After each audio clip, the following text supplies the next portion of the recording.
Peggy 16.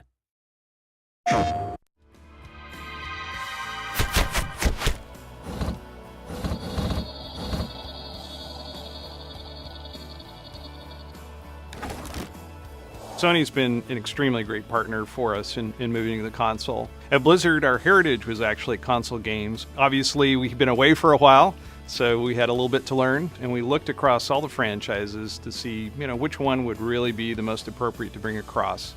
And we felt that Diablo was by far the easiest win. It is the granddaddy of action RPGs. When the first one came out in the late 90s, it really said, RPGs don't need to be this slow, sort of pondering, epic. They can be these awesome, rock concerts, and you can sort of like just smash things and kill a bunch of monsters and get a whole bunch of epic loot.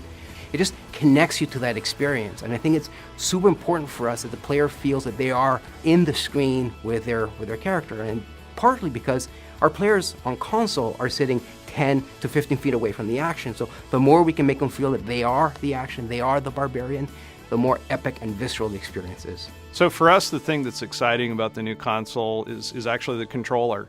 That's where it all begins. That's where you develop that relationship with your character on the screen. At Blizzard, we have this sort of philosophy that control is king.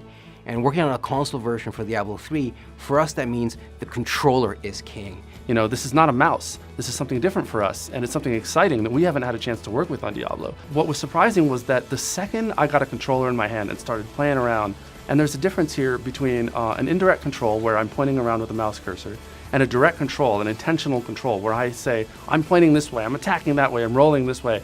And that just stings. It was really surprising, even to me. There's an intimate connection between the player and their character, and that's something that we really wanted to leverage and build the Diablo III version for the console, specifically around the notion that we call pick up and slay. So on console, pick up the DualShock 4.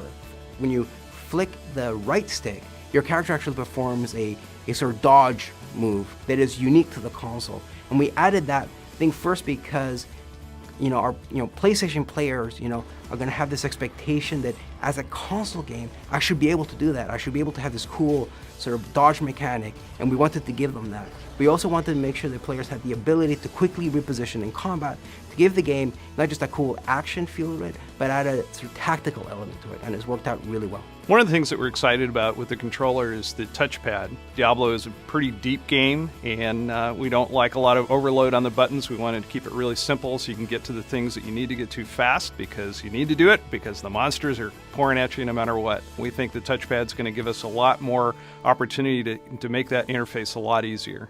We now have a different way that the player can interact with the game. For a game like Diablo 3 that has a lot of sort of cool inventory things you're doing, you're equipping items, just the possibility of the trackpad is really exciting, and we really can't wait to dive into it and sort of make it as awesome as we can.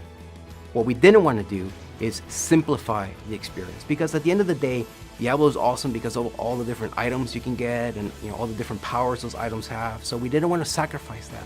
What we wanted to do is streamline the experience so the players can decide when and how they wanted that level of information.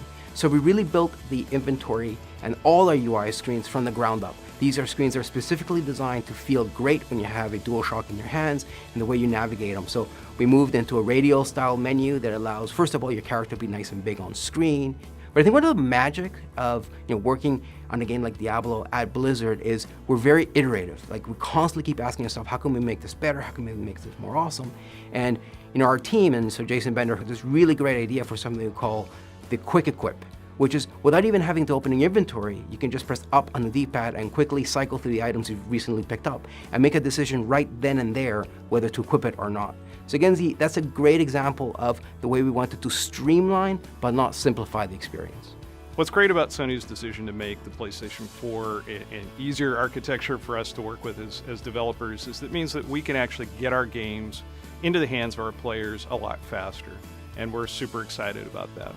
We have a lot of scalability in the PC version of the game, and with the processing power of the GPU on PlayStation 4, we're pretty confident that we're going to be able to get very high-res graphics and a super rock-solid frame rate. So something that you get on PC, not quite for free, but something that people are used to, is the ability to do things like stream your experience. So you say, hey guys, They just changed the way that barbarians work, or I just got a new axe for my barbarian. I wonder if I can do this whirlwind tactic that I've been doing on a harder difficulty. Let's find out. And so someone online will they'll take video of themselves doing it, saying, look, I can totally do it. It's totally easy. All I need to do is go to this area and get this skill, and I can make it happen. And people learn, and it's exciting. I think the share button, I think, has this potential to sort of really fundamentally change the way players interact with not just the game, but with one another. And there's always been a barrier to sort of bring that same type of experience to the console.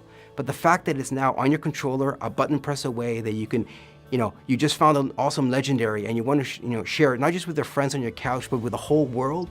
The fact that that's a button press away is just such a great thing to bring to players. And I think it's one of those things that, especially when we start talking about it sort of internally, is that we sort of get the potential, but it's not until we actually see it in action, and more importantly, see players engage with it and see what they do with it. That's where we're going to see the true promise of the share buttons come to life. But also, multiplayer is huge. I am able to sit there on the same couch with my friends. And you're going up against, the legions of the burning hells, and it really makes the experience, as I said before, immediate and sort of very social. And then, of course, we can also play with people who are remote. So 3 of us might be sharing a view on the couch looking at the same screen. Someone else might be playing from somewhere else in the country, and we can all play together. That is just great. Having that social experience and that flexibility is something that's really unique. That's what console gaming is all about. It's a more intimate experience right there in the living room, a shared experience, with your friends, with your family. And we think that Diablo is a perfect game to allow you to do that.